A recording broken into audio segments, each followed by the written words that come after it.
जय श्री श्याम।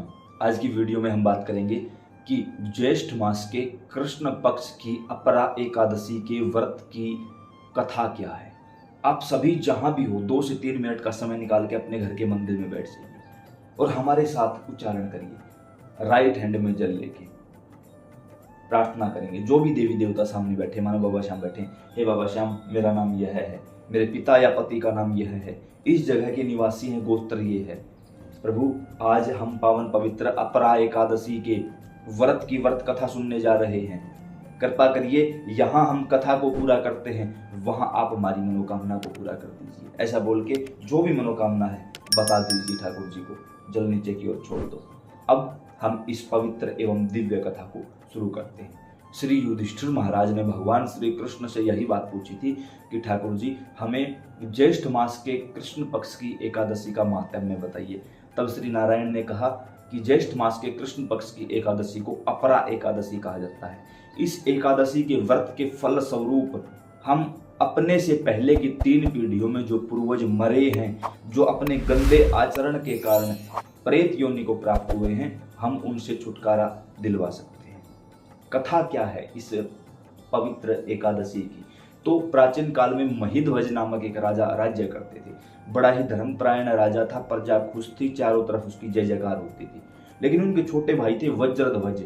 वो इनकी लोकप्रियता और इनकी ईमानदारी से इतने ज्यादा चिढ़ते थे कि वो इनको देखना तक सहन नहीं करते थे, क्योंकि उनको कोई पूछता नहीं था और यहाँ राजा की चारों तरफ जय जयकार थी। ऐसे में एक दिन समय पर अच्छा अवसर जानकर वज्रध्वज ने महिध्वज की हत्या कर दी और रात ही रात उनके शरीर को वन में किसी पेड़ के नीचे दफना दिया। यानी किसी को पता ही नहीं चले कि हुआ क्या है, और खुद वहां का राजा बनकर बैठ जाता है। ऐसे में जब अकाल मृत्यु हुई, यानी किसी के द्वारा मारा गया, खुद से सुसाइड किया या कोई एक्सीडेंटल मौत है, तो वो प्रेत योनि को प्राप्त होता है। और लगभग मोस्टली घरों में यही बात होती है कि जहां कोई भी अकाल मृत्यु मरा, उसको पित्र बना के घर पे बैठा दिया, इसकी पूजा करो। ना भाई, वो पित्र नहीं, आप प्रेत की पूजा कर रहे हो। बिल्कुल गलत है, ऐसा नहीं करना चाहिए। उसके लिए पितरों की पॉडकास्ट अलग से बना दी गई है, आप देख सकते हो, इसी यूट्यूब चैनल पर मिल जाएगी। पॉडकास्ट ऑप्शन में जाओगे तो मिल जाएगी। अब वो राजा वहां प्रेत बनकर आने जाने वाले लोगों को परेशान करने लगा। एक समय ब्रह्म मुहूर्त में वहां पर परम तेजस्वी ज्ञान और वैराग्य के चक्कर चूड़ामणि श्री भौम्य ऋषि का आगमन हुआ। जब संत वहां से निकले तो उस प्रेत ने उन पर भी झपट्टा लगाने की कोशिश की, लेकिन संत तो ठहरे संत भाई, औकात किसी की कोई संतों की तरफ देख ले।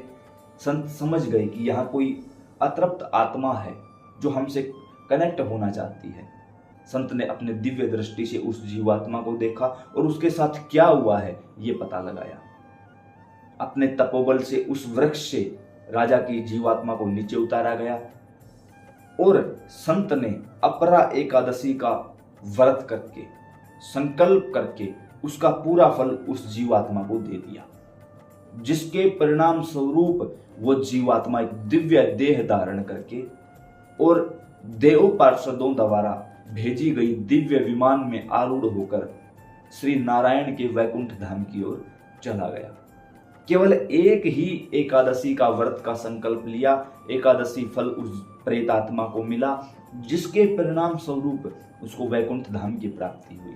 तो यह पवित्र एकादशी हमारी 3 पीढ़ियों में जो प्रेत योनि में है, अगर हम अपने पूर्वजों को इसका फल सौंपते हैं तो वो निश्चित तौर पर मुक्त हो जाएंगे, भगवान के धाम चले जाएंगे।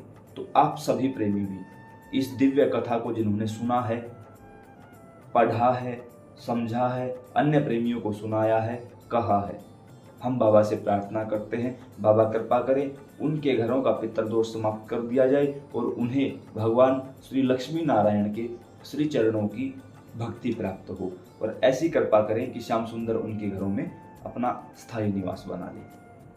जय सिया राम।